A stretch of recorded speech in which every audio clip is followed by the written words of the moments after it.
தற்போது Shrimati Hamsa Kalyanasundaram, mother of Mrs Meera Nagarajan, MD and CEO, Kalyana மாலை.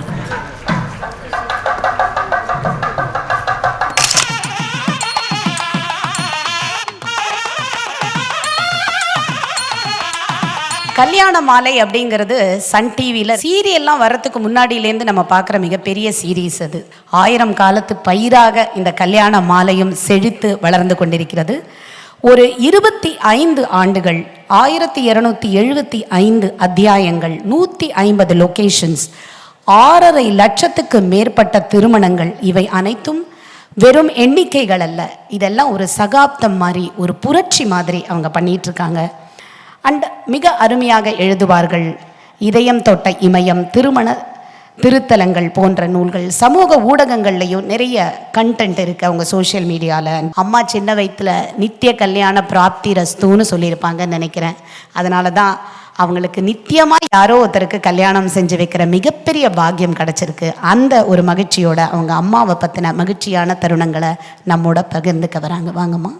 அனைவருக்கும் அன்பான மாலை வணக்கங்கள். ஸ்ரீ கிருஷ்ணா ஸ்வீட்ஸ் திரு முரளி, திருமதி கலா அவர்களுக்கு என்னுடைய வாழ்த்துக்கள், பாராட்டுதல்கள், நமஸ்காரங்கள்.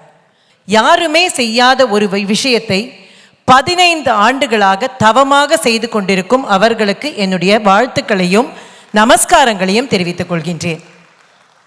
கிருஷ்ணா ஸ்வீட்ஸ் முரளி சாரை பார்க்கும் பொழுதுலாம் எனக்கு ஒரு விஷயம் ஞாபகம் வரும். நாங்கள்லாம் டயபெட்டிக், ஸோ அவரோட மைசூர் பாக சாப்பிட முடியாது. ஆனால் அவருடைய பேச்சு, அவருடைய சிரிப்பு, கலாவின் புன்னகை, இதுதான் எங்களுக்கான மைசூர்பா. அவர்களுக்கு நன்றியை தெரிவித்துக் கொண்டு ஸ்ரீமதி பாமா அவர்களில் தொடங்கி ஸ்ரீமதி வசந்தா வரை எல்லோரும் சாதனையாளர்கள். ஆனால் அத்தனை சாதனையாளர்களையும் உருவாக்கிய சாதனையாளர்களுக்கு என்னுடைய நமஸ்காரங்களை தெரிவித்துக் கொள்கின்றேன். சிவசங்கரி அம்மா அவர்கள் என்னுடைய ஐடியல் ரோல் மாடல் அப்படின்னு நான் சொல்லணும். அவர்கள் இன்றைக்கு பத்மஸ்ரீ வாங்கி முதல் மேடை என்பது எனக்கு மிகப்பெரிய மகிழ்ச்சி. அவர் மரியாதை செய்தது, மற்ற அனைவரும் மரியாதை செய்தது. என்னுடைய குடும்பத்தை பொறுத்த வரைக்கும் எனக்கு இந்த பக்கம் 3 பிரதர்ஸ் எங்கள் ஃபேமிலியில், ராமகிருஷ்ணன், ஸ்ரீதர், ஸ்ரீவத்சன், எனக்கு 3 தம்பிகள். அந்த குடும்பத்தில் மூத்தவளாக பிறந்தேன். இந்த குடும்பத்தில் இளையவளாக வாக்கப்பட்டேன். நான் தான் சின்ன பொண்ணு. இங்கே எங்கள் குடும்பத்தில் அப்பர் பர்த்தில் ஏறணும்னா அந்த குடும்பத்தில் நான் போக வேண்டாம். ஆனால் இந்த குடும்பத்தில் அப்பர் பர்த்தில் ஏறணும்னா நான் தான் ஏறணும். அவ்வளோ சின்னவோ நான் தான் இந்த குடும்பத்துக்கு.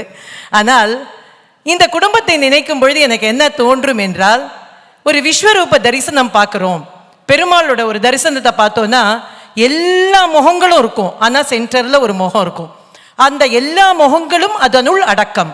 அப்படித்தான் என்னுடைய குடும்பத்தில் திரு நடராஜன் அவர்கள், கல்யாண மாலை திரு மோகன் அவர்கள், என்னுடைய சகோதரர்கள் எல்லோருமே சாதனையாளர்கள். அவர்கள் எல்லோருமான ஐக்கியம்தான் என்னுடைய குடும்பம் அப்படின்னு தான் நாங்கள் சொல்லணும். இந்த விஷயத்தில் நான் இன்னைக்கு மேடையில் இருக்கிறத அவர்கள் அனைவருக்கும் சமர்ப்பிக்கின்றேன். குறிப்பாக என்னுடைய கணவர் திரு நாகராஜன் அவர்கள். அவர் இன்னைக்கு அவங்க சொன்னாங்க இல்லையா, சிவசங்கரி அம்மா தான் சொன்னாங்க, எங்கள் அம்மாவுக்கு ஒரு நல்ல மாமியார் கிடைக்கலன்னு. ஆனால் எனக்கு நல்ல புகுந்த வீடு கிடைத்திருக்கிறது. அதனால் தான் என்னால் இதை சாதிக்க முடிந்தது. அவர்களுக்கு நன்றி. என்னுடைய அம்மா எல்லோரும் பேசுவது போல்தான் உழைப்பு, பண்பு, பாசம், இந்த 3ம் தான் என்னுடைய அம்மாவினுடைய முழு அவதாரம் அப்படின்னு நம்ம சொல்லலாம். உழைப்பு அப்படின்னா எல்லா அம்மாக்களும் உழைப்பார்கள், அப்படித்தான் என்னுடைய அம்மாவும். ஆனால் என்ன ஆச்சரியம் என்றால், என்னுடைய குடும்பத்தில் என்னுடைய பாட்டி இருந்தார், அவருடைய அம்மா இருந்தார், என்னுடைய அப்பா, நாங்கள் 4 குழந்தைகள். 6 பேருக்கும் சமைச்சு போட்டு அவங்கள ஸ்கூலுக்கு அமிச்சு, காலேஜுக்கு அமிச்சு, இவங்கள வேலைக்கு அமிச்சிட்டு மீதி இருக்கிற டயத்தை ஒரு நாளாக இப்போ இருந்தால் ஒரு 10 நிமிஷம் கிடச்சா குவிக் லேம்ப்னு நான் எடுத்துக்கிறேன், 20 மினிட்ஸ். ஆனால் எங்கள் அம்மா அப்படி படுத்துன்னு நான் பார்த்ததே கிடையாது.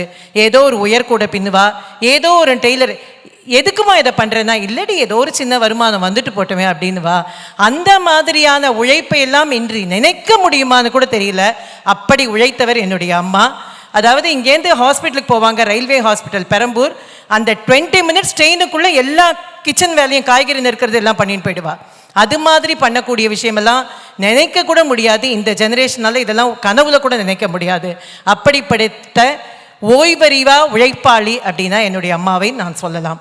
அடுத்ததாக பண்பாட்டையும் கலாச்சாரத்தையும் எப்படி எங்களுக்குள்ள வளர்த்தாங்க, எப்படி இன்னைக்கு நீ இவ்வளோ டாபிக் பண்ணுற, எப்படி உன்னால் இவ்வளோ விஷயங்களை பண்ண முடியறதுன்னு எல்லாரும் கேட்பாங்க.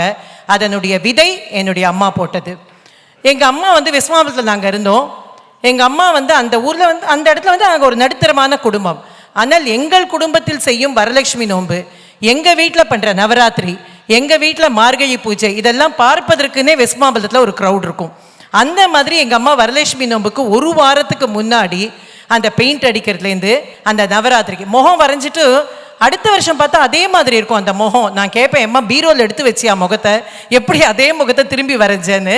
அதே மாதிரி அந்த ஜிமிக்கி, அந்த ரவுண்டு முகம் அம்பாளுக்கு அப்படி போட்டு அம்மா செய்த அந்த பண்பாட்டை வளர்த்தது நவராத்திரினா. எங்கள் வீட்டில் வந்து இன்றைக்கி நாமெல்லாம் வந்து 100 பொம்மையை ஆன்லைனில் ஆர்டர் பண்ணுறோம், கொலு வச்சுடலாம், 10 நிமிஷம் இருந்தால் போகிறோம், நம்மளால் கொலு வச்சிட முடியும். ஆனால் என் அம்மா வைத்த கொலுவெல்லாம் மறக்கவே முடியாது. எப்படின்னா வடாத்து டப்பாவையும் அரிசி டின்னையும் எடுத்து போட்டு மேலே அந்த பலகையை போட்டு எங்கள் பாட்டி 75 வயதில் பரன் மேலே ஏறி பொம்மையை எடுத்து அந்த பொம்மையை வைத்து அம்மா வைக்கும் கொலு என்பது இன்றைக்கும் என் கண்ணில் இருக்கின்றது. அதனால தான் இன்றைக்கி எவ்வளோ பெரிய வேலை இருந்தாலும் நவராத்திரினா நான் ஓடோடி வருது, எந்த ஊரில் இருந்தாலும் நவராத்திரிக்கு வருது. மார்கழி மாதம்னா வெடிகாலம் அப்புறம் எழுந்திரு திருப்பாவை சொல்லணும் அப்படிங்கிறதெல்லாம் அவர்கள் கொடுத்தது தான். இந்த மார்கழி மாதம் 5 மணிக்கு எழுந்து எங்கள் வீட்டில் போடுற கோலத்தை பார்க்கறதுக்குன்னே வெஸ்மாவத்தில் எல்லாரும் எங்கள் ரூட்டில் போவாங்க. அது மாதிரி அம்மா வந்து எங்களுக்கு பழக்கி வைத்தாள். அதுதான் இன்றைக்கு, அந்த விதை தான் இன்றைக்கு நாங்கள் எல்லாம் இப்படி இருக்கின்றோம். அதனால் பண்பாடு அப்படிங்கிறத அம்மாவை பற்றி சொல்லணும். அடுத்ததாக அந்த குடும்பம், பாசம். எத்தனையோ பிரச்சனைகள் இருக்கும். நடுத்தர குடும்பத்தில் பிரச்சனைகளுக்கு கேட்கவா வேணும். அப்பா வந்து ஒரு ஆளுமையில் இருப்பா, எங்கள் பாட்டி ஒரு ஆளுமையில் இருப்பா. அதுக்கு நடுவில் இங்கே இருக்கிறத அங்கே சொல்லாமல், அங்கே இருக்கிறத இங்கே சொல்லாமல், குழந்தைகளுக்கு எந்த கஷ்டமும் தெரியாமல் எங்கள் அம்மா பார்த்துண்டா அப்படிங்கிறது வந்து இன்றைக்கு நினைத்து பார்த்தால் இது ஒரு கின்னஸ் சாதனை அப்படின்னு தான் சொல்லணும். அப்பேற்பட்ட ஒரு விஷயத்தை செய்தவர். மேடம் சொன்ன மாதிரி எங்கள் அம்மாக்கெல்லாம் ஒரு வாய்ப்பு இருந்தால் நான்லாம் ஒன்றுமே இல்லைன்னு ஆகியிருக்கலாம், அவ்வளோ பெரிய அட்மினிஸ்ட்ரேட்டராக ஆயிருப்பா. எனக்கு கிடைந்த புகுந்த வீடு என்பது என்னை இவ்வளவு பெரிய உயரத்துக்கு ஏற்றியது. அவர்களுக்கு அப்படிப்பட்ட புகுந்த வீடு கிடைக்காததால் அவர்களால் செய்ய முடியவில்லை. எனவே என்னால் செய்ய முடிந்தது என்ன? கண்ணிலிருந்து ஒரு சொட்டு கண்ணீர், வாயிலிருந்து ஒரு வார்த்தை நன்றி. நன்றி, வணக்கம்.